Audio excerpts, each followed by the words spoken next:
जय हिंद। इस वीडियो में समझते हैं कि कोरोना वायरस किस तरह से हमारे शरीर में अटैक करता है और उससे हमारी मृत्यु कैसे हो जाती है, और वैक्सीन किस तरह से उस कोरोना वायरस को हरा देता है, या कोई व्यक्ति स्वतः कैसे ठीक हो जाता है वैक्सीन से, और वैक्सीन कौन सी सबसे ज़्यादा कारगर होगी, हमें कौन सी वैक्सीन को लगाना चाहिए, इस सब के बारे में हम समझा देते हैं।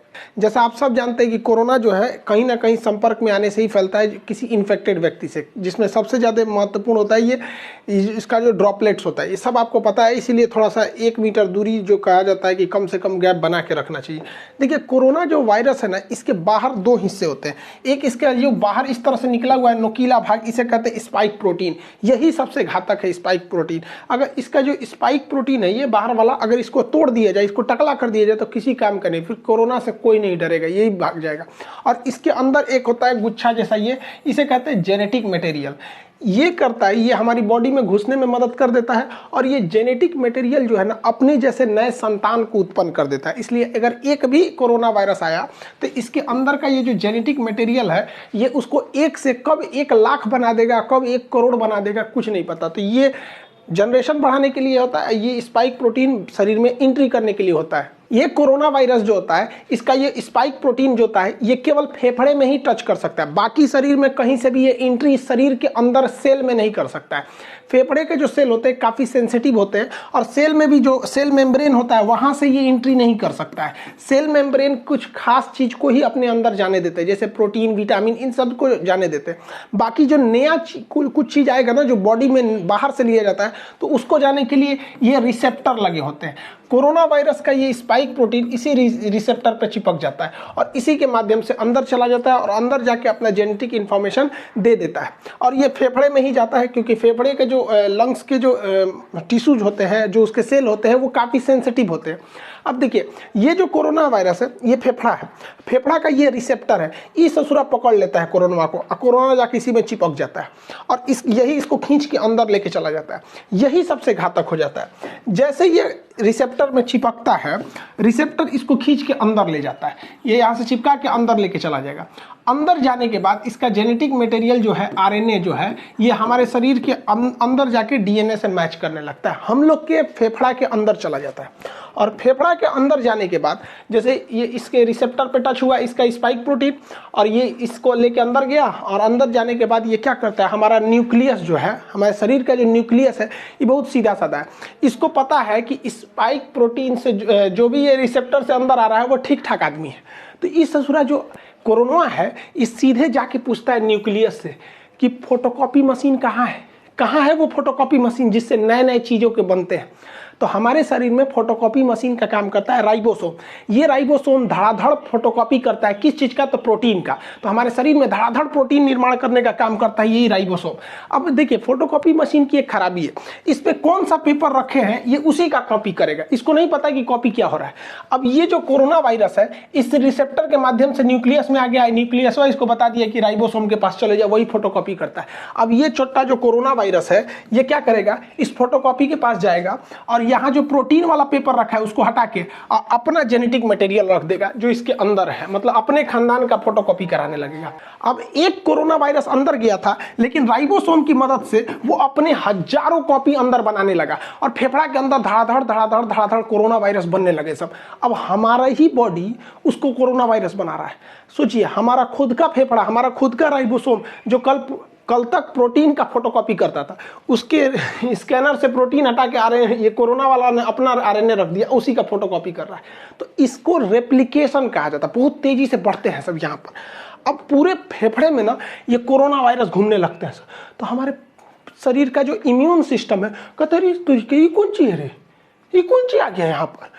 पूरा इम्यून सिस्टम कंफ्यूजन में हो जाता है, उसको पता नहीं चलता है कि है कौन, लेकिन ये समझ जाता है कि ठीक आदमी नहीं है, इसको मारना चाहिए। तो हमारे शरीर का जो इम्यून सिस्टम है, ये इसको लगता है मारने, धड़ धड़ धड़ धड़ धड़ मार काट करता है। तो हमारे शरीर को पता ही नहीं चल रहा, हम लोग ऐसे घूम रहे हैं आराम से, हम लोग के फेफड़ा में मार धाड़ चल रहा है, हमारा एंटीबॉडी जो है, ये हमारा इम्यून सिस्टम धड़ धड़ मार रहा है इसको। तो हम लोग को बुखार आना चालू हो जाता है, क्योंकि हमारे शरीर का ये डिफेंस मैकेनिज्म है कि जब भी अंदर मार धाड़ चलती है तो बुखार हो जाता है, ताकि वो टेम्परेचर से कोई कोई नए नए छोटे मोटे वायरस वगैरह ऐसे मर जाए, लेकिन ससुरा मरता नहीं है यहाँ पे, अरे मारे जा रहा है, मर ही नहीं रहा है यहाँ पे। तो न्यूक्लियस कहता है कि रे आप बकलोलवा, वो मारने से नहीं मरेगा, यहाँ फोटोकॉपी होके उधड़ाधड़ निकल रहा है, इसकी कमी ही नहीं कर सकते तुम मार के। तो ये कहता है कि भैया तो हम कौन सी करें। तो न्यूक्लियस इसको बताता है हमारे इम्यून सिस्टम को कि एक काम करो, तुम एंटीबॉडी बनाओ, क्योंकि इसको घुसने से रोको, क्योंकि अगर ये घुस जाएगा ना, एगो तो घुस के अपना फोटोकॉपी बना ही रहा है, इसको घुसने से रोको। तो ये कहता है कि क्या करे, ही रिसेप्टरवा नोच देगा। तो ये कहता है अरे भैया ओकरा मत नोच, एके नोच देगा ना तो कब वो दवाई खाएगा तो दवाइयों अंदर नहीं जाएगा। एक काम करना, इसी को बर्बाद कर दो, इसका जो खोपड़िया है, इसको खोपड़िया को कैसे भी बर्बाद करो। तो खोपड़िया का जो चिपकने वाला ना, उसका थुथुरा कूच दिया जाता है। तो थुथुरवा कूचने के लिए एक एंटीबॉडी होता है। तो हमारे शरीर का डिफेंस मैकेनिज्म एक एंटीबॉडी बनाता है। ये एंटीबॉडी जाके इसके मुंह से सट जाता है, मुंह से चिपक जाएगा। देखिए यहाँ जाके चिपक गया, ये ऐसे चिपक गया, ऐसे चिपक गया। तो ये चिपक जाते हैं सब, तो वो जैसे चिपक जाएगा तो वो इससे नहीं सट पाएगा। अब इसके स्पाइक प्रोटीन जो हमारे फेफड़े के रिसेप्टर से सट रहा था, अगर एंटीबॉडी शरीर में बनने लगेगा तो जाके चिपक जाएगा इसकी स्पाइक प्रोटीन से, और वो चिपक नहीं पाएगा। बस इसी तरह कोरोना सही हो जाता है। जिसके शरीर में एंटीबॉडी बनने लगा, वो एंटीबॉडी जाके किससे चिपकेगा, कोरोना वायरस के यहाँ पर जो स्पाइक प्रोटीन है उससे, और इस सिस्टम को लॉक कर देगा। अब ये लॉक कर देगा तो ये वाला इसमें जा नहीं पाएगा। लेकिन इस ससुरा कोरोना के बाहर बहुत ज़्यादा स्पाइक प्रोटीन है, तो बहुत ज़्यादा मात्रा में एंटीबॉडी होना चाहिए, तभी ना ये सबको लॉक करेगा। अभी देखिए ना, 1 2 3 4 5 पाँचों को लॉक कर पाया, इस ससुरा कहीं ना कहीं से सट के घुस जाएगा। इसलिए हमारे शरीर में एंटीबॉडी ज़्यादा बनना चाहिए। देखिए यहाँ पे खूब ज़्यादा मात्रा में एंटीबॉडी बना है, ये सब देखिए एंटीबॉडी। तो जिसके शरीर में ज़्यादा एंटीबॉडी बना, वो कोरोना जैसे आया, एंटीबॉडी बन गया, धड़ाधड़ कोरोना का मुंह बंद कर दिया, अरे चुप ससुराना, तो तू सट के अंदर घुस जाएगा। और जिसमें ये एंटीबॉडी नहीं बन पाया, वही लोग मर जाते हैं। तो कहा जाता है जिसका इम्यून अच्छा होगा, अच्छा होने का मतलब वो एंटीबॉडी ज़्यादा बना देगा, कोरोना का मुंह चिपका देगा, थाप दिया, चल चुपचाप रहो यहाँ पे, अब वो बच जाएगा यहाँ पे। अब आपको एक बात समझ में आ रही होगी हल्का हल्का कि वैक्सीन क्या करेगा।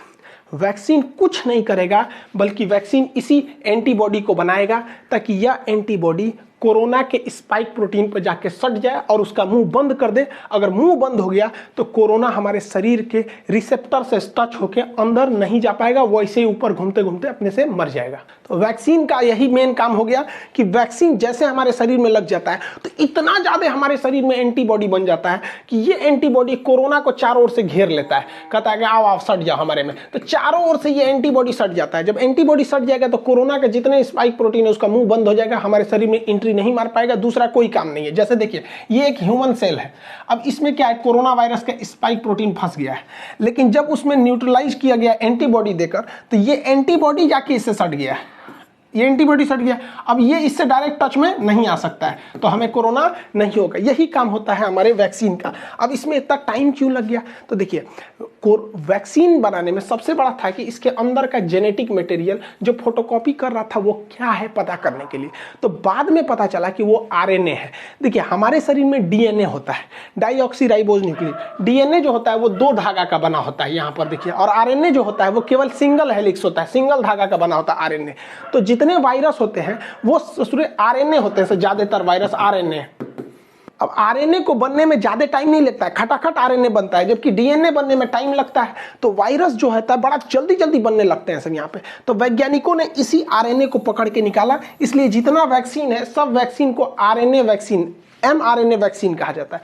तो इस कोरोना का जो आरएनए है उसे वैज्ञानिकों ने निकाल लिया।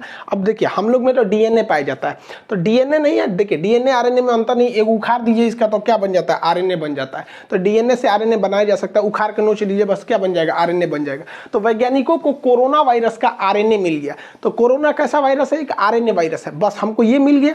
अब वैज्ञानिकों ने क्या किया, इस आरएनए वायरस को केमिकल से कमजोर करके इसका नकल कर लिया, और इसे नकल करके जैसा इसके अंदर आरएनए था वैसे ही आरएनए को इंजेक्शन से हमारे बॉडी के अंदर भर दिया। और जैसे बॉडी के अंदर भरा तो बॉडी के अंदर क्या पहुंच गए सब, ये कोरोना वायरस। बट ये ओरिजिनल तो है नहीं, ये तो लैब में इन्होंने आरएनए से बनाया है, ओरिजिनल नहीं है। अब बताइए, ये ओरिजिनल नहीं है लेकिन दिखने में तो उसी के जैसा है, और जब दिखने में वैसे ही है तो शरीर के अंदर जाएगा तो शरीर के अंदर से एंटीबॉडी बनने लगेंगी ज़्यादा ज़्यादा, और इन दवाओं में एंटीबॉडी को बढ़ाने के लिए केमिकल मिला दिया जाता है, तो ज़्यादा से ज़्यादा एंटीबॉडी बनने लगेगी। तो जब कभी हमें वैक्सीन लगा दिया जाता है तो यह वैक्सीन एंटीबॉडी का निर्माण बहुत जोर से करने लगती है और हमारे शरीर में खूब ज़्यादा एंटीबॉडी हो जाता है, जो कि नकली कोरोना वायरस को देखकर बना होता है। और इसी बीच में ना वो पूरे उस कोरोना वायरस को घेर लेते हैं, हमारे शरीर में पूरा का पूरा एंटीबॉडी हो गया। और जब कभी भी ओरिजिनल कोरोना आता है तो हमारे एंटीबॉडी घेर लेते हैं कोरोना का, चाचा आ गए, चाचा आ गए, चाचा को घेर लो, चाचा को घेर लो, पूरा घेर लेते हैं चाचा को, और चाचा का थूथूर चिपका देता है, लो चुपचाप सट गया यहाँ पे, तो सटा लेते हैं सब। अब कोरोना तो कुछ कर नहीं पाएगा क्योंकि वो डायरेक्ट सेल मेम्ब्रेन में नहीं घुस सकता है, क्योंकि सेल मेम्ब्रेन सेमी परमेबल होता है। बायोलॉजी के बैच में पढ़ा दिए थे, सेमी परमेबल का मतलब होता है अर्धपारगम, मतलब किसी खास चीज़ को जाने देगा और कुछ खास चीज़ को ही आने देगा, उस खास चीज़ में कोरोना शामिल नहीं है। इसलिए कोरोना जब भी जाएगा तो रिसेप्टर से जाएगा, और ये एंटीबॉडी जाके कोरोना के स्पाइक प्रोटीन का मुंह चिपका दिया, रिसेप्टर से सटेगा नहीं। यही एक सिंपल फंडा होता है वैक्सीन का, ये वैक्सीन यही काम करते हैं सब। अब दुनिया के कई तरह के वैक्सीन है, जिसमें फाइजर जो है वैक्सीन, इस ससुरा अमेरिका का है, इसको -70 डिग्री पे रखना है, ये भारत में पॉसिबल ही नहीं है, हालांकि इसके साइड इफेक्ट ज़्यादा देखे गए। रूस का स्पुतनिक वैक्सीन है, और यूएनओ ने बनाया है गरीब देशों के लिए, अफ्रीका के लिए, जिसमें भारत की भी योगदान है, नोवावैक्स ये वैक्सीन है। ऑक्सफोर्ड यूनिवर्सिटी और एस्ट्राजेनिका ने मिलकर जो वैक्सीन बनाया है उसे भारत में नाम दिया गया कोविशील्ड। ये वैक्सीन भारत में बनी नहीं है, इसका प्रोडक्शन होगा serum institute of India Pune में, जिसके सीईओ हैं आदार पूनावाला। तो ये वैक्सीन है, जितनी वैक्सीन है ये सारी की सारी वैक्सीनें mRNA पर डिपेंड है, यानी आरएनए वैक्सीन है। मतलब कोरोना का कॉपी करें, हमारे बॉडी में घुसा दो, उसको देखा देखी जब वो बनने लगेंगे एंटीबॉडी, तो उस एंटीबॉडी की मात्रा बढ़ा दो, और जब ओरिजिनल कोरोना आएगा तो उसका थुथुर चाप देंगे। सभी सब इसी पर काम करता है, लेकिन भारत का वैक्सीन इस पर काम नहीं करता है। भारत का वैक्सीन जो है भारत बायोटेक ने बनाया, इसे भारत बायोटेक ने, इसका नाम है कोवैक्सीन। ये अलग ही कंसेप्ट है। कोवैक्सीन में क्या किया गया है कि कोरोना वायरस को ही कमजोर करके उसको थूर कूच के हमारे शरीर में भर दिया गया है। अब बताओ, उसे थोड़ा थुरा कूचा गया है, इसका जेनेटिक मटेरियल को खूब अच्छा से कूच काच दीजिए और कूच काच के हमारे शरीर में भर दीजिए, और शरीर में जैसे भरेंगे तो जाएगा अंदर, न्यूक्लियस से कहेगा हमारा फोटोकॉपी बनाओ, ये बेचारा अपने कूचा गया है, एक फोटोकॉपियों निकलेगा तो ऊंचाई निकलेगा, तो हमारे शरीर के एंटीबॉडी आके छाप लेगा सब, इसको कहेगा मारो मारो मारो मारो मारो। अब भाई हमारे एंटीबॉडी इस कमजोर कोरोना को खूब अच्छा से मार देगा। यही वजह है कि शुरुआत में जब वैक्सीन लिया जा रहा है ना, तो कुछ कुछ लोगों को हल्का फीवर आ जा रहा है, क्योंकि वो तो ओरिजिनल लड़ाई चालू है, लेकिन वैक्सीन के थ्रू बहुत ही कमजोर वायरस डाल दिया है भारत, बहु ओरिजिनल वायरस, लेकिन वो इतना कमजोर है कि वो उसका बच्चा भी कमजोर पैदा हो रहा है। तो हमारे शरीर का एंटीबॉडी उससे खेल खेल के सीख ले रहा है, और इसी बीच जब ओरिजिनल वायरस आ रहा है तो उसको भी मार के कूच दे रहे हैं। तो जा ससुरा, भारत वाला शुरू से जुगाड़ पर डिपेंड है। अब हैंड सैनिटाइजर क्या करता है, देखिए भाई, सैनिटाइजर का काम क्या होता है। सैनिटाइजर जब हम मारते हैं ना, तो ये कोरोना वायरस का जो बाहरी खोल है ना, जिस खोल के ऊपर ये स्पाइक प्रोटीन है, तो ये जो होता है ये सैनिटाइजर इस स्पाइक प्रोटीन को कुछ नहीं करता है, बल्कि जिसके ऊपर इसका खोल है ना, ये खोपड़िए फाड़ देता है, उसको टकला कर देता है, इस तरह से खोखला करके टकला कर देगा, इसका पूरा का पूरा ऊपर का खोपड़िए झाड़ के टकला हो जाएगा। इस सूरत सैनिटाइजरवा जो है ना, ये तो वैक्सीनवा का बाप है। वैक्सीनवा तो खाली उसका ठोड़वे बंद कर रहा था, ये मारा पूरा टकले कर देता है उसको, अब उसका पूरा आरएनए बाहर निकल जाता है, तो कोरोना रोने लगता है, ओ माय गॉड मेरा आरएनए चल गया, अब क्या करेंगे यहाँ पे। तो आप कहेंगे कि तो सैनिटाइजर वे काहे नहीं पी लेते हैं, सोचा सैनिटाइजरवा ज़्यादा पी लेंगे लोग ना तो फेफड़वा में, तो हम लोग के सोचा रिसेप्टरवा जो है ना फेफड़ा का, एकरो नोच देगा, बस दिक्कत हो जाएगा, हम लोग भी मर जाएंगे लोग यहाँ पे। इसलिए सैनिटाइजर जो है वो केवल बाहर के काम में आता है, वो कोरोना वायरस के बाहरी लेयर को फाड़ देता है। दुनिया में बहुत सारे वैक्सीन है, जिसमें एक ये जितने वैक्सीन है ये आरएनए वैक्सीन है सब, जबकि भारत का जो वैक्सीन है भारत बायोटेक द्वारा, ये तो ओरिजिनल वायरस का ही वैक्सीन है। अब इसमें से सबसे अच्छा कौन है, तो देखिए सारे वैक्सीन अच्छे हैं, डिपेंड करता है किसको कहाँ के ट्रायल पर किया गया है, किसी को अमेरिका में, किसी को इंडिया में। सारे के सारे वैक्सीन एक जैसे हैं, कोई खराब नहीं है। जैसे हम आपसे कहते हैं कि कौन सा साबुन नहाने के लिए अच्छा है, तो भैया आप लाइफ बॉय से नहाओ, चाहे डिटॉल से नहाओ, चाहे पियर से नहाओ, कोई फर्क नहीं पड़ता है, नहा के आप वैसे ही निकलेंगे। जैसे हमारे जैसे आप घड़ी साबुन से नहा लीजिए, कोई फर्क नहीं पड़ता। अब जैसे हम लोग हैं, भैंस जैसे हम लोग का चमड़ा है, तो उस पर लक्स वगैरह सुनता ही नहीं है, तो घड़ी साबुन ये सब से नहा लीजिए, कोई फर्क नहीं पड़ता, सब एक जैसा है, कोई दिक्कत नहीं आएगा। वैक्सीन जो है वो 60 से 90% तक ही वो कारगर है। लेकिन फायदा क्या होगा? ऐसा नहीं है कि जिसे वैक्सीन लग गया उसे कोरोना नहीं होगा, होगा, उसको भी हो सकता है, बहुत कम चांस है। और अगर होगा भी ना तो वो घर पे ही ठीक हो जाएगा, मरेगा नहीं। वो सबसे बड़ा फायदा यही है वैक्सीन का, उसे दोबारा कोरोना हो जाएगा बट मरेगा नहीं। तो इससे अच्छा क्या चाहिए? बीमारी हो जाए, खांसी सर्दी हो के ठीक हो जाए, मरिए जा रहा है सोचो, इसमें ना दिक्कत हो जाता है, डेथ नहीं होगा। कोरोना वैक्सीन की 2 डोजेज लगाई जाएंगी। एक डोज से दूसरे डोज के बीच में 28 से 42 दिन का गैप रखा जाएगा।